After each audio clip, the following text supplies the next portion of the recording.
దేశంలో అన్ని చేంజ్ అయ్యాయి, మీ నగలు కూడా చేంజ్ చేయండి. మీ పాత నగకు గ్రాముకి 150 రూపాయలు ఎక్స్ట్రా పొంది కొత్త నగలు తీసుకోండి. అదే తక్కువ తరుగుకు మీ లలితలో మాత్రమే.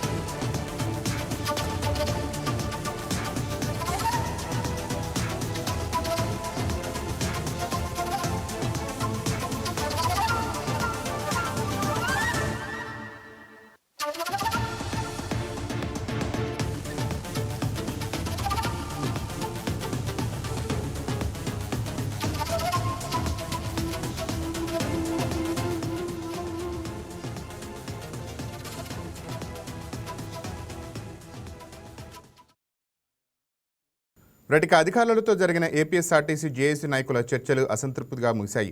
ఆర్టీసీ అధికారుల నుంచి ఎలాంటి హామీలు రాకపోవడంతో జేఏసీ నేతలు పెదవి విరిచారు. చర్చలకు స్పెషల్ సీఎస్ కృష్ణబాబు హాజరు కాకపోవడంపై కూడా జేఏసీ నేతలు అసంతృప్తి వ్యక్తం చేశారు. స్పెషల్ సీఎస్ ఆధ్వర్యంలో చర్చలు అన్నారని ఎగ్జిక్యూటివ్ డైరెక్టర్లతో సమావేశం నిర్వహించారు. ఎలక్ట్రిక్ బస్సుల నిర్వహణపై ప్రభుత్వ నిర్ణయాన్ని అధికారులు మాకు వివరించారని RTC JAC convener Y Srinivas తెలిపారు.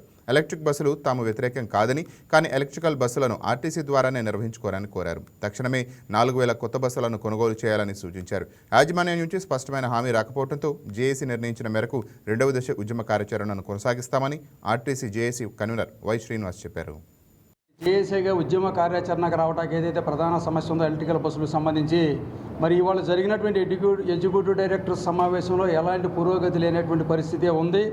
ఏదైతే ప్రభుత్వ నిర్ణయం ఏదైతే ఉందో మరి ఆ నిర్ణయాన్ని వారు పునరుద్ధరించడం జరిగింది తప్ప మరి కొత్తగా అక్కడి నుంచి వచ్చినటువంటి హామీ అయితే ఏ విధమైన లేదు. మేమైతే స్పష్టంగా చెప్పడం జరిగింది. అందులో ఉన్నటువంటి ఇబ్బందులు, పరిస్థితులు, ప్రభుత్వం దృష్టికి ఏ అంశాలు తీసుకెళ్లాల్సినటువంటి ప్రధానమైనటువంటి అంశాలు, ఇందులో ముందు ఎలక్ట్రికల్ బస్సులకు సంబంధించి ఏదైతే ఇబ్బంది ఉందో మాకంటే ప్రజలకి ప్రభుత్వానికి ఏదైతే ఇబ్బంది ఉందో దాన్ని స్పష్టంగా వివరించడం జరిగింది. అందులో ప్రధానంగా అనేక రాష్ట్రాల్లో ఏపీఎస్ఆర్టీసీలే ప్రభుత్వాలే విద్యుత్ బస్సులు కొని ఆపరేట్ చేసేటువంటి పరిస్థితులు, విద్యుత్ బస్సులు సిట్టింగ్ వల్ల మరి ఎక్కువ బస్సులు రీప్లేస్మెంట్ కానటువంటి పరిస్థితుల్లో ఉన్నటువంటి ఇబ్బందులు, ప్రజలకు సరైన రవాణాకు ఉపయోగపడినటువంటి పరిస్థితులు, స్త్రీశక్తి అమలు తర్వాత ప్రతిరోజు 10 లక్షల మంది ప్రయాణికులు పెరిగిన ప్రయాణికులకి దానికి తగ్గట్టుగా ఏదైతే రవాణా సౌకర్యం ఇప్పటికే ఇబ్బంది పడుతున్నారో వీటి వల్ల ఇంకా ఇబ్బందులు పడేటువంటి పరిణామాలు కానీ, నిన్నగాక మన తెలంగాణలో జరిగినటువంటి విద్యుత్ బస్సుల వల్ల వచ్చేటువంటి ప్రమాదాల తాలూకా పరిస్థితులన్నింటిని కూడా ఇవాళ స్పష్టంగా వివరిస్తూ ఏ డిమాండ్ అయితే జేఏసీగా ఇవాళ ప్రభుత్వ ప్రతిష్ట పెరగాలన్నా, ప్రజలకు మెరైన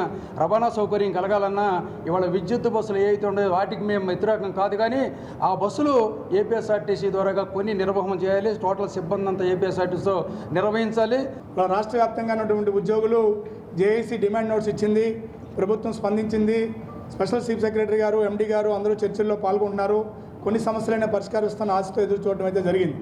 వాస్తవానికి జేఏసీగా పెట్టినటువంటి ప్రధానమైన సమస్యలు ఏదైతే ఉన్నాయో ఎలక్ట్రికల్ బస్సు, విద్యుత్ బస్సులు అనేది ఆర్టీసీ కొనుగోలు చేయాలి, ఆర్టీసీ సిబ్బందితో నిర్వహించాలి, మెయింటెనెన్స్ చేయాలి అనే డిమాండ్ని ఆర్టీసీ అధికారులు పరిష్కరించేది కాదు, ప్రభుత్వం నుంచి రావాల్సిన హామీ ఉంది. అందుకే ఈరోజు స్పష్టంగా మేము చెప్పిన అంశాలంటూ కూడా ఆర్టీసీ ఎగ్జిక్యూటివ్ డైరెక్టర్స్ ప్రభుత్వ పరిధిలో ఉండి రాసుకొని జేఏసీ అభిప్రాయాలు ప్రభుత్వం దృష్టికి తీసుకెళ్తా ఉన్నారు.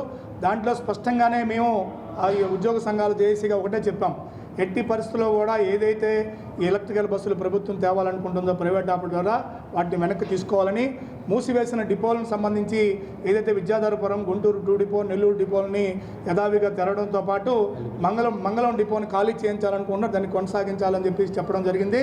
భవిష్యత్తులో తేవాలనుకుంటే 1450 బస్సు సంబంధించిన టెండర్లను కూడా పిలవకుండా రద్దు చేయాలని చెప్పడం అయితే జరిగింది. అంతేకాకుండా ఇవాళ ఆర్టీసీ ఉద్యోగులుగా గత నెల 11వ తారీఖున నోటీస్ ఇవ్వడం జరిగింది యాజమాన్యానికి సంబంధించి, ప్రభుత్వానికి సంబంధించి.